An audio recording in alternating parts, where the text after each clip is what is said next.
Hi everyone, we're very lucky to be joined today by somebody who created my favorite email newsletter that I still receive every morning, and the only one that I go through every morning. Alex Lieberman, co-founder and executive chairman of the Morning Brew, the business and media company which he launched from his dorm room in 2015 while a senior at the University of Michigan.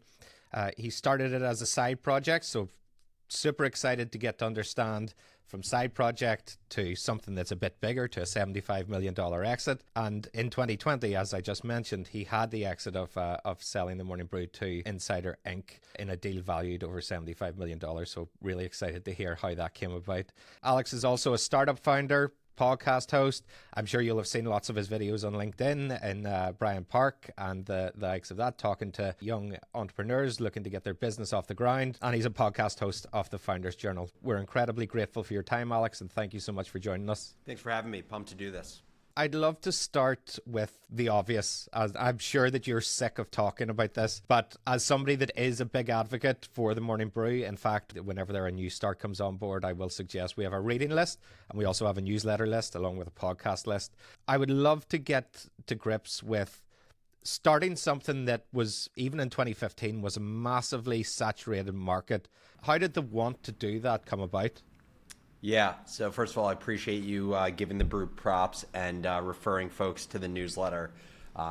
Never gets old, even 10 years since starting the business. So, the quick background on Morning Brew is, first of all, just rewinding from even before the brew, I'm an accidental entrepreneur. I did not plan to start companies. A lot of my friends who are founders, they knew they wanted to be founders because they come from a family of founders. That was not my case. I came from a family of Wall Street folks. So my dad worked in sales and trading. My mom worked in sales and trading. My grandpa worked in sales and trading. So my entire life, I thought I was going to work at a big bank for my entire career. You could say you're a born salesman then? Exactly. Born salesman. I had a whiteboard in my room growing up. And on that whiteboard, I had this sentence written. I had be the best trader in the world written as an 8-year-old. I had no idea what that meant, but I just my parents were my heroes and I wanted to be like my parents. What happened was I went to the University of Michigan on this track to work in finance. The reason I went to Michigan was to be in the business school. The business school is like a feeder for large financial services firms in New York City. And so I went through all of the motions. And what happened was I got into my senior year at Michigan. I had my full-time job offer in hand. So after my junior year, I interned at Morgan Stanley. After that internship, I got a full-time offer. I accepted that offer. So I knew the job I was going to have when I graduated. And so I had all this free time my senior year. Basically, I only had to take 2 classes the whole year. I didn't have to re-recruit for jobs. And so I was like, how am I going to spend my time when right now all I'm doing is going to 2 classes and playing either FIFA or NHL on Xbox for the entire day? And so I started helping students prepare for job interviews, kids who were re-recruiting their senior year. And one of the questions I would always ask them was, how do you keep up with the business world? And every single student would have the same kind of formulaic response, which was, I read the Wall Street Journal, but it's dense, it's dry. I read it because I feel like I have to, but I can't get through the whole thing. And at some point in having these conversations, I was like, this is crazy. These kids are about to spend their entire careers working in business, yet they don't enjoy the thing that educates them about their entire career. And so I just started writing a daily business newsletter. It was called Market Corner at the time. It wasn't called Morning Brew. It wasn't an email newsletter really at the time. It was a PDF that I put together every day, attached it to an email, and then started by sending to 40 people. And basically every day I would get responses to that email from one of my 40 subscribers saying, hey, so-and-so would love to join your mailing list. And they would give me their email address and I would manually add them to my mailing list. And that was the start of Morning Brew. And what I would say is to me, that is one of the best ways, maybe the best way to start a business is something that doesn't have the intention of being a business from day one, because it means you are just quite interested and passionate about identifying and solving a problem and doing so without the motivation of money. Because for the first year and a half of Morning Brew, I did not think of it as a business. I thought about it as this side project that I was just intellectually stimulated by. I think that it's something that all founders should distill down to. If you're solving a problem that you've directly either noticed or experienced, then it makes it so much easier to actually figure out the solution. But if you go with the mindset of, I just want to be a founder and I'm set in the ways of, this is what I'm going to build and this is how I'm going to build it, and even if the market says no, I'm still going to pursue this. Those two dynamics are very, very different. And I consider myself to fall into the similar one of yours of, if the 16-year-old version of myself was to see me now getting excited about data analytics, he'd probably beat me up. Totally. It would be a bit of a ridiculous thing to get excited about. So I want to go back to, you said about like a year and a half of seeing it as a side hustle, in a very lucky position with regards to you had a job offer and you kind of almost had all of your steps already planned out, and at least from what you've said. Then becoming an entrepreneur and just saying, no, I'm going to take my own route. What was the thing that caused you to realize that Morning Brew could be something bigger than your initial sort of path of least resistance, if you will? That's definitely not an easy decision to make, and not one that most people would make. For sure.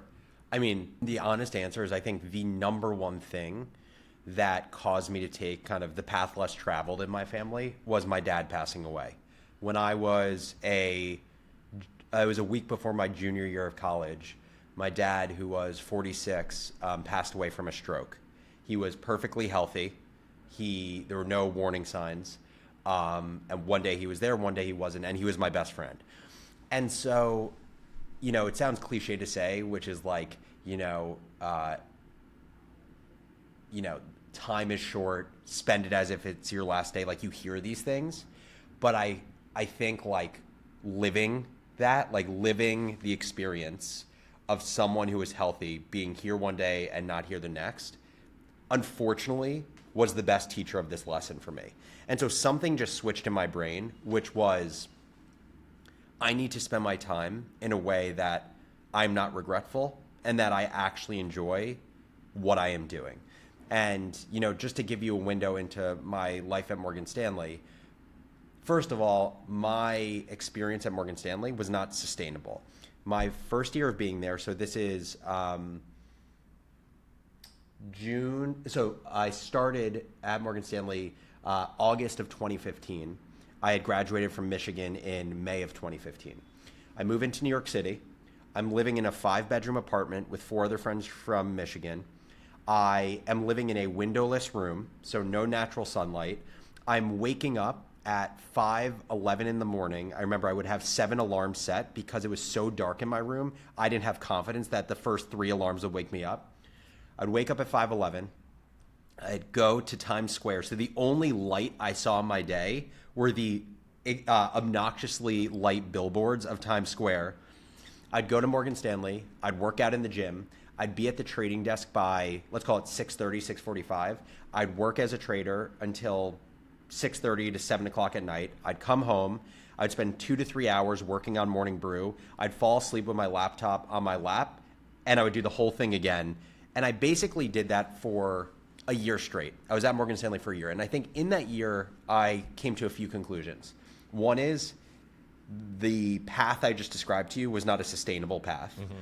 The second is I wasn't that good of a trader. Like, I was fine, but I like spending my time on things where I feel like I have an unfair advantage and I can be exceptional. It's not fun to not be great at things. Yeah.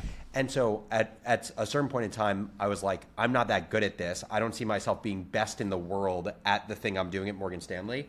At the same time, the hours of 7:30 at night to 10:30 at night when I was working on Morning Brew, I was far more energized. And so once that all started clicking of like, I love the thing that I'm doing in the night hours. I don't feel that good at the thing I'm doing full time. And this isn't sustainable, which means I have to pick one path or the other. Yeah. Then I started over like let's call it a 4 to 6 month period, thinking through the decision of like, am I being an idiot? Or is this a somewhat logical decision to make? And I kind of went through 3 steps in that decision-making process. The first was like regret. What would I more regret? Would I more regret leaving Morgan Stanley, working on Morning Brew, and it fails, and then I have to figure out what to do? Or would I more regret staying at Morgan Stanley, not continuing Morning Brew, and I see someone else basically build the equivalent of Morning Brew because they were willing to spend the time and take the risk. And to me, it was so easy to answer that question, which is I would far more regret not going all in on the thing I was passionate about and seeing someone else build it just because they were willing to take the risk of time. The second thing that I thought about is like, what is the worst case scenario? I always think in terms of worst case scenarios. So it's like, what is the worst case scenario if I leave Morgan Stanley, I go full time on Morning Brew? And the worst case scenario, or the most likely scenario, is the business doesn't work. Majority of startups don't work. And so the most likely scenario is I get 6 to 12 months into Morning Brew, can find a way to monetize it because at the time we weren't really making money from it when I quit.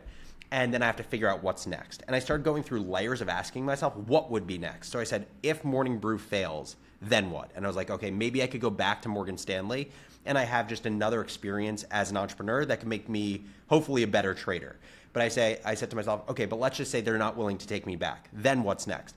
Well, hopefully I've met other founders in the New York City startup scene and I can join another startup through building these relationships. And then I was like, okay, but let's say I made no relationships. I was a hermit for a year, stayed in my place, and I didn't meet anyone. I was like, okay, maybe building Morning Brew would be a great business school story and I could go back to business school and figure it out. And I basically went 3 or 4 levels deep of options should the thing fail. And by level 4, I was like, if one of these options isn't open to myself, this is not a Morning Brew problem. This is a problem of Alex Lieberman not keeping any sort of optionality. And so that's how I kind of worked through the decision process. They're stereotypes and they're cliches because there's a kernel of truth at least. For a reason. Yeah, and I do feel like it's an incredibly inspiring thing that you've said. What is the thing that I would regret more? And that running with it is incredibly inspiring. So I'm sure that he'd be incredibly proud of you. And it's a weird thing I always say, but like losing my dad, of course I would do anything to have him back, but I don't have that choice. But what I can choose to do is kind of what do I learn and what do I take away from the experience of losing him? And one thing I've taken away is I have immense gratitude. I have immense gratitude for having the ability to look through the lens of being grateful for the life I have and the things I have. I feel immense gratitude for being nudged in the direction of entrepreneurship, which I always say is kind of personal growth masked as professional success. Like I think I've grown so much as a person from building a business. And also, candidly, everything in my life has felt quite easy since losing my dad because the bar is so shitty that like being an entrepreneur, like everyone talks about how it's so difficult and the peaks and valleys emotionally. And candidly, my experience has been a little bit different, which is like my reference point is like losing my best friend. All of this, like I get to play a fun internet game and obviously stuff goes wrong, but like I feel so grateful. I get to be intellectually stimulated. I get to play this fun internet game where if I win, it spits out money and learning and growth. Like that's the most incredible privilege that I have. It's an incredible way to look at it. And I'd like to think that I try to practice that as much as possible myself. It's like there's nothing that goes wrong inside of the workplace that is that deep. Of we're on a speck of dust flying through the universe at millions of or hundreds of thousands of miles an hour. Not a physicist, so can't confirm that or not. Nothing is that deep, and I always refer back to like the TikTok of Eddie Murphy, where looking into the camera and saying you're lucky if you get 75 springs, 75 summers, 75 falls, and 75 winters. Like if you're lucky, you get that. And that's not a lot of time whenever you think of it like that, and that can be drastically shorter. So take everything as this is work. Like this shouldn't take all of my emotions. Yep. It is a privilege to do what I get to do. All we're really doing while we're here is we're putting, checks on the board effectively. Like we're just trying to count up as many checks as we can while we do get to be here. So I really do resonate with that incredibly highly. So one of the things that I want to follow on to, Alex, because I think that a lot of founders that have had an exit will have experienced the same feeling of, did I do the right thing? And I'd love to get to grips with the period, like you've admitted that how you felt whenever you had the exit. And I'd love to know what it was like behind the scenes from that perspective of how did you manage those feelings, those immense feelings, I'm sure, that came in waves of, oh my God, this is amazing, to, oh no, I'm going to lose this thing that I've built from nothing. And you're obviously still highly involved, but that feeling of like almost cutting off a limb, so to speak, not to be dramatic about it. But I'd love to get a sense of how you dealt with that, because I'm sure a lot of founders, like there's no sort of book on how to be a founder, despite there being hundreds of books of how to be a founder and start a business.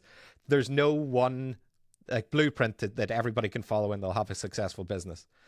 Everybody's different. Everybody will accept things differently. But I'd love to get your view on it, because I don't think it's something that's touched on a lot of the time. Yeah.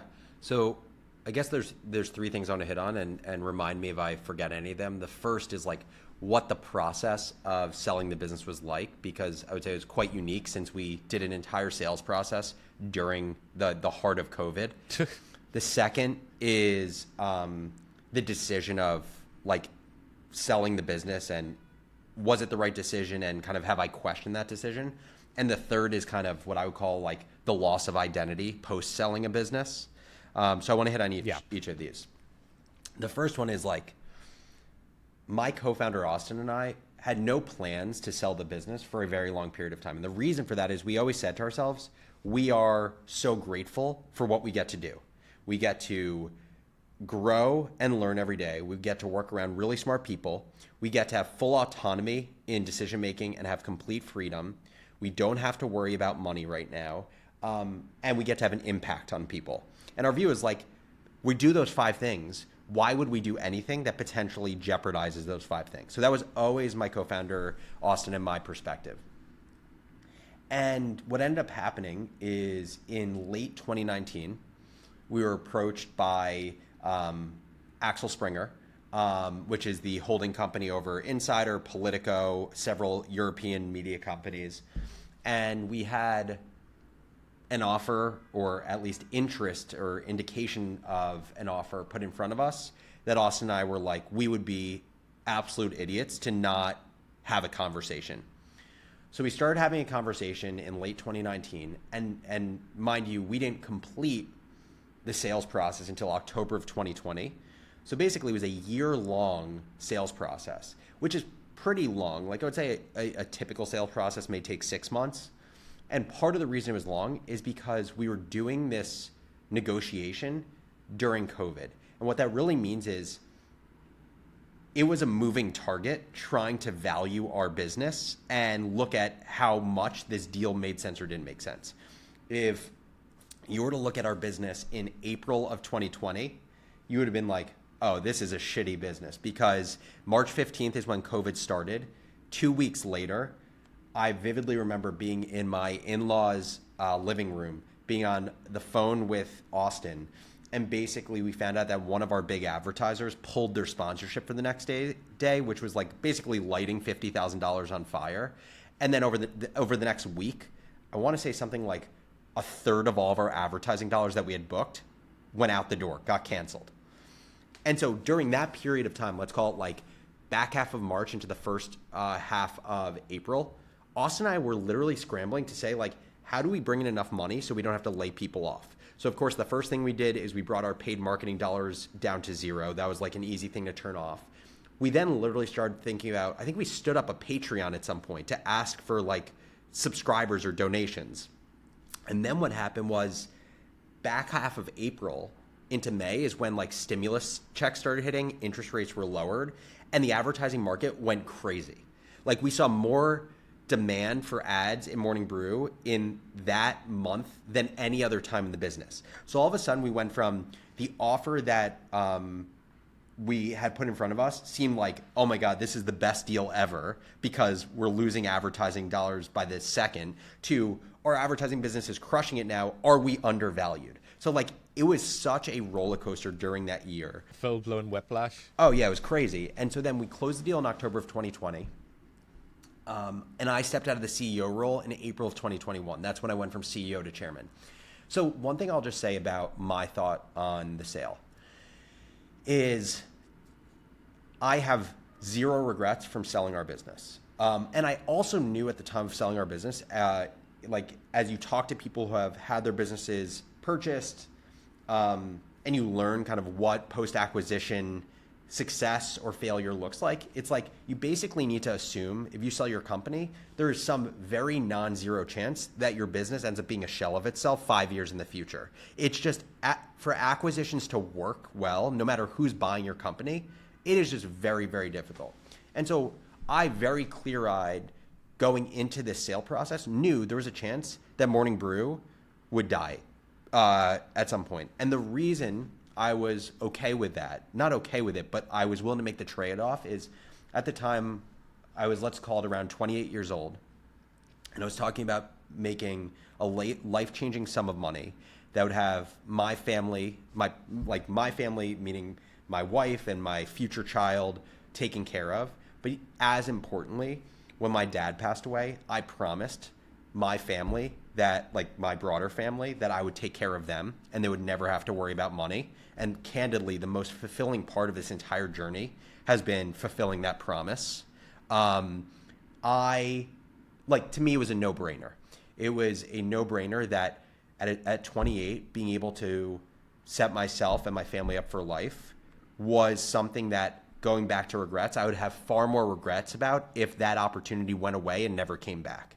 And what I'll also say is when I talk to founders who sold their business, the vast majority of founders I talk to have regrets about selling, express regrets of not selling soon enough versus regrets around selling too soon and missing out on upside. And so that was my perspective on selling the business. And the final piece I'll hit on is stepped out of the CEO role in April of 2021. I went from, let's call it, spending 60 hours a week on the business to spending 10 hours a week on the business. And in that void that was created, right, was time. And in that time, I spent a lot of time thinking. And overthinking can be counterproductive. And so what I would say is the next year after transitioning out of the CEO role to the chairman role was one of the hardest years psychologically for me in my life. I felt like I lost all sense of purpose. I didn't know what I had always been working towards something. I was no longer working towards something. I didn't feel motivation anymore. For the majority of my career and majority of Morning Brew, I was 11 out of 10 motivated. I was like the Energizer Bunny. I felt 2 out of 10 motivated. I also had a lot of self-critical thoughts about, was I not good as the CEO? Did the CEO role outgrow me? And did I fail in my responsibilities and my abilities? Was I not good enough for this? And so I would say those were the 3 stages of the sale process. Was the whiplash of going through the sale, the decision making of why the sale was right, and then the loss of identity after moving out of an operational role. It's a really interesting way to distill it down into those sort of three parts. You spend so much time on this thing that is your baby, and it's all well and good people saying just don't think about it, but that's easy to say, but it's a lot more difficult to actually do. Totally, 100%. As we come to the unfortunate end of our time together, Alex, I'd love to just end with one piece of advice that you've both got that was bullshit as a founder, and one piece of advice that you would give to a founder. Yeah, so the first thing I would say is that everyone says as a founder, you have to spend your time on solving a problem you're passionate about.